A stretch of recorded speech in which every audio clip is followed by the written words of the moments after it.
Welcome back on my channel. Rakshabandhan का त्यौहार मनाने के पीछे कई सारी कहानियां जुड़ी हुई हैं, परंतु एक कहानी भगवान श्री कृष्ण की भी है। इस कहानी के अनुसार ऐसा कहा जाता है कि भगवान श्री कृष्ण की एक चाची थी जिनका पुत्र शिशुपाल था, परंतु शिशुपाल के पूरे शरीर का अंग अच्छे से काम नहीं करता था। कहा जाता है कि एक दिन जैसे श्री कृष्ण भगवान ने शिशुपाल को अपनी गोद में लिया तो अचानक से शिशुपाल का पूरा शरीर अच्छा हो गया और उसके सारे अंग काम करने लगे।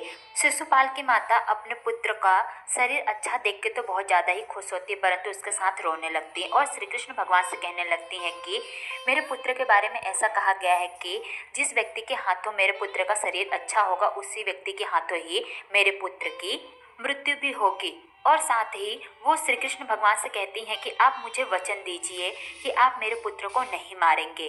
फिर श्री कृष्ण भगवान शिशुपाल की माता से कहते हैं कि मैं आपको वचन देता हूँ कि जब तक शिशुपाल अपने जीवन में 100 गलतियाँ नहीं करेगा मैं उसे नहीं मारूंगा। इस प्रकार से समय बीतता है और शिशुपाल बड़ा होने लगता है, परंतु समय के साथ साथ शिशुपाल बहुत ही ज़्यादा क्रूर, घमंडी और लोगों पर अत्याचार करने वाला व्यक्ति बनता जाता है। और साथ ही साथ शिशुपाल हमेशा ही भगवान श्री कृष्ण की बुराई भी हमेशा करता था और उनके बारे में हमेशा अपमानजनक बातें भी करता था।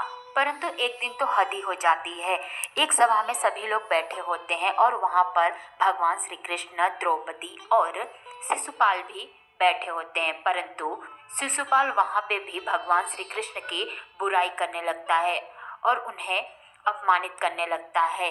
यह सुनकर भगवान श्री कृष्ण को बहुत ही ज़्यादा शिशुपाल के ऊपर क्रोध आता है और इस दिन शिशुपाल अपने जीवन की 100 गलतियां कर चुका रहता है और भगवान श्री कृष्ण को बहुत ही ज़्यादा शिशुपाल के ऊपर क्रोध आता है और भगवान श्री कृष्ण अपने सुदर्शन चक्र से शिशुपाल का गला काट देते हैं।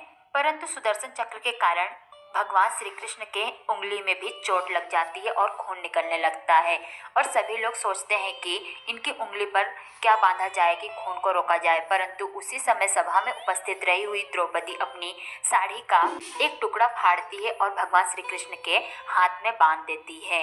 यह देखकर श्री कृष्ण भगवान बहुत ही ज़्यादा द्रौपदी के ऊपर खुश होते हैं और उन्हें कहते हैं कि आज से तुम मेरी बहन हो। और साथ ही कहते हैं कि मैं तुम्हें वचन देता हूँ कि तुम्हें अपने जीवन में जब भी किसी मदद की आवश्यकता होगी तो मैं तुम्हारी मदद करूँगा और तुम्हारी रक्षा भी करूँगा।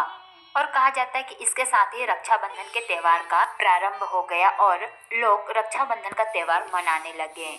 और जिस प्रकार से भगवान श्री कृष्ण ने द्रौपदी जी को वचन दिया था कि मैं तुम्हारी हमेशा रक्षा करूंगा और मदद करूंगा, अपने कहे अनुसार भगवान श्री कृष्ण ने जब द्रौपदी जी का चीरहरण हो रहा था उस समय उन्होंने द्रौपदी जी की मदद की और उनकी लाज बचाई। इस प्रकार से प्रत्येक वर्ष रक्षाबंधन का त्यौहार बड़े ही धूमधाम से मनाया जाता है और भाई अपनी बहन का रक्षा करने का वचन भी देता है।